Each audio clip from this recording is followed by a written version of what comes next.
Reporter আপনের সাথে cameraman Arpita. সত্যকে গোপন করি, মিথ্যাকে তুলে ধরি। অনুগিরি নিউজ আছে আপনাদের সাথে। আমরা একটা আজব কাহিনী নিয়ে আসছি। আমরা তো অনেকেই অনেক ধরনের ভূতের নাম শুনেছেন, পেঁচো ভূত, ফুটো ভূত, আরও অনেক ধরনের। এখন আমরা জানবো সভ্য সমাজের ভূত। তাই এখন গ্রামের আশেপাশে লোকের কাছ থেকে শুনে দেয় তার কি অবস্থা, সে কিভাবে আসে। আমরা এখন গ্রামের মুরব্বীর কাছ থেকে শুনে নেব। তাই ওই একটা লোক দেখা যাচ্ছে। অর্পিতা, তুমি ফোকাস করো।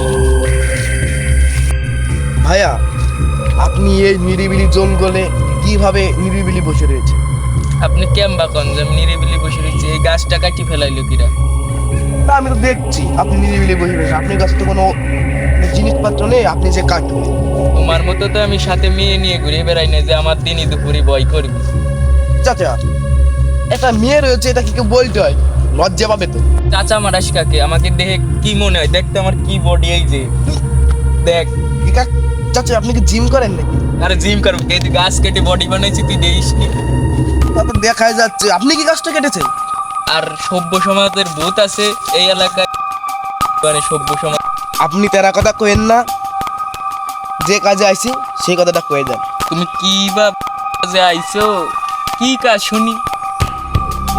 আমরা সভ্য সমাজের ভূতির নিয়ে জানতে চাই।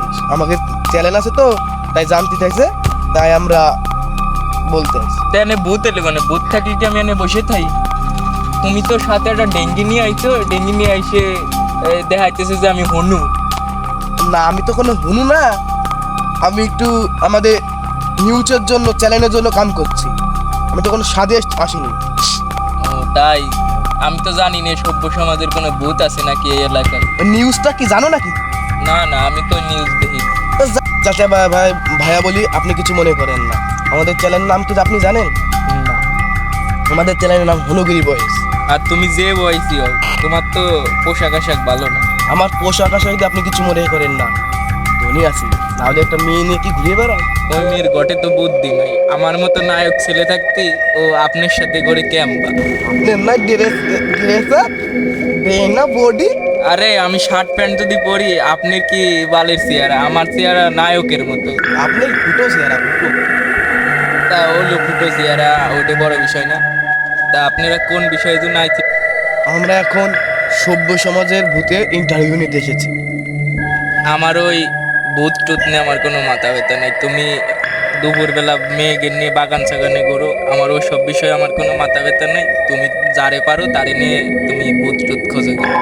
এই এলাকায় তো আপনি চিনি, আমি তো একটা লোককেও চিনি না। তাহলে আপনি সেটা কে নিয়ে যাবে? হ্যাঁ, তুমি তো আমার ঘরের কুটুম, তুমি আমার আগের থেকে জানি বসে রয়েছি। আরে ভাইয়া, আমরা সত্যকে তুলে ধরি না, মিথ্যাকে তুলে ধরি, আর সবাইকে চাপা মেরে আমাদের দলে নিয়ে। তোমার চেহারা দিয়েই বোঝা যায় যে তুমি একটা বিশাল চাপাখোর। আমার লিখে আমার এই চাকরি দিছে নাকি? ওরা কি কি ডলার মালা খাই গিয়ে বসে রয়েছে নাকি? চাপা মারি বলে আমার এই চাকরিটা দিয়েছে। ও তাই? তুমি এত যেহেতু হাত পাও ধরে কান্দাকাটি করতেছো, ভুয়া নিউজ টিউজ বানাও, তাহলে এই যে এই সামনে গেলেই ভূতির সন্ধান পাবা না। দাঁড়ান, আমি আপনি কোন সীমা পায়ে ধরলাম?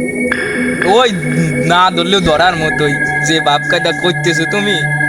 ও যায়, চল। আমার তো টাইম নাই যাওয়ার। কেবল বললেন ওই জায়গা। আমি তো তোমার কি কইছি? আমি কইছি যে এই সুজা গেলি তুমি ভূতির সন্ধান থাক পাবে। থাক, আপনি যা কইছি রাগ করেন না। ধরি নেই, ধরার মতনই চলে। না না, আমি যাব না। আপনি দেখেন সামনে কারোর পান নাকি। তাই যা যা। রিপোর্টার আপন, ক্যামেরাম্যান অর্পিতা, সাথে থাকো আমার সাথে।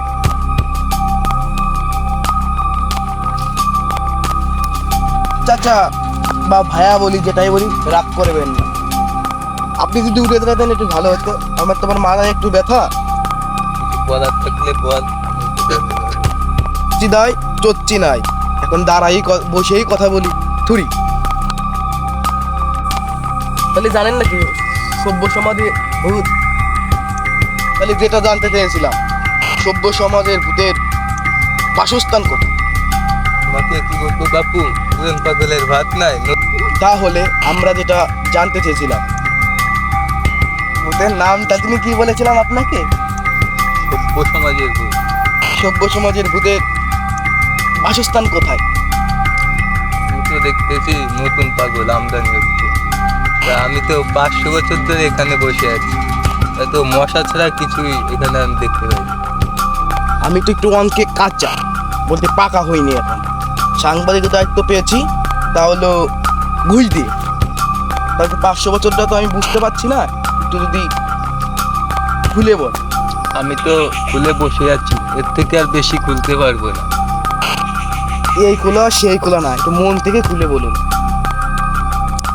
আমার মন তো বাপু এই 500 বছর আগেই আমি খুলে বসে আছি, তো এখন তো আর খুঁজে পাবো না, আর পেলেও সমস্যা হবে। এই সমস্যাটা কি আমাদের দর্শক বিন্দু তো জানার আগ্রহ, তা আপনি যদি বলার ইচ্ছা থাকে তাই বলুন। আপনি এই বুদ্ধি নিয়ে রিপোর্টার হয়েছেন কিভাবে? এই তো একটু আগে বললাম, ঘুষ দিয়ে। আমার তো যোগ্যতা নেই কোনো। একটু চিন্তা করে দেখেন, 500 বছর কি মানুষ বাঁচে? আমি তাহলে কে? আমি ভূত রে বেটা, আমি ভূত। আপনি কি সভ্যভূত? না, আমি অসভ্য ভূত। তাহলে আপনি এখানে থেকে মশাই মারেন। আর একটু দাঁড়া, রক্তটা কি? প্রিয় শিষ্যমণ্ডলী, আমরা খুঁজতেছি সভ্যভূত, পেয়ে গেছি অসভ্য ভূত। সে আমার রক্ত খেয়ে নিতে ছিল, কিছুক্ষণ থাকলে খেয়ে নিতে ছিল অসভ্য ভূত। ভাগ্যিস আমার রক্তে ছিল ডিকো ভাই।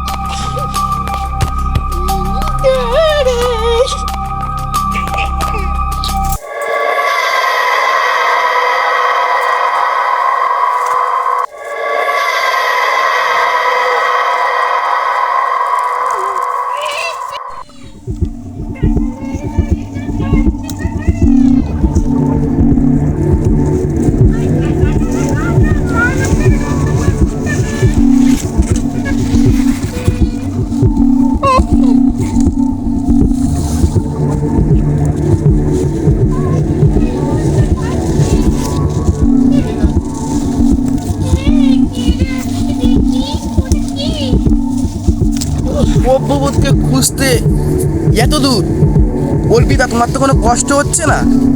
তুমি আমার সাথে সাথে থাকো, ভয় পেও না।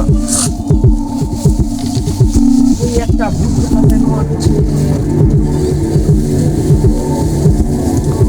অর্পিতা, তুমি ভয় পেও না, কিন্তু তোমার সাথে আমি আছি।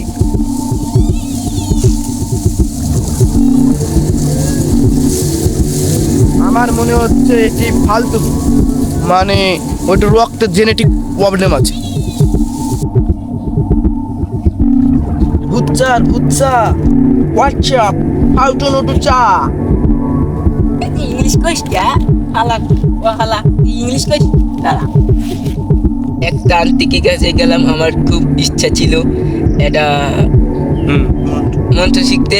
তা শিখলাম, বললো পায়খানে যেটা জব করবে না, পায়খানে যে জব করলাম, রক্ত কাঁচা রক্ত বেরেলো, মরে গেলাম। সভ্যভূত মরে গেল, সভ্যভূত হলাম এখন কাঁচা রক্ত। বিন্দু, এখন আমরা সভ্যভূতের সম্পর্কে জেনেছি, অনেক রহস্য এখান থেকে আমরা পেয়েছি। সভ্যভূতের মৃত্যুটা স্বাভাবিক ছিল না, তার মৃত্যুটা রক্তকরণের ফলে তার মৃত্যু হয়েছে। সে সভ্য হয়েছে ঠেলায় পড়ে। সে ছিল এক কাসরা, বলতে শয়তানের কাসরা। তার নাম ছিল প্রথমে এলো হুলুনুল, তারপরে নাম দিয়েছে সভ্যভূত। তার মৃত্যু হয়েছে রক্ত ফলনের ফলে। এখন আমরা অন্য একটি কাহিনী নিয়ে আসবো, সেটি হলো ফুটো বাবা। আপনাদের আগের একটি নিউজটা হলো। বাই।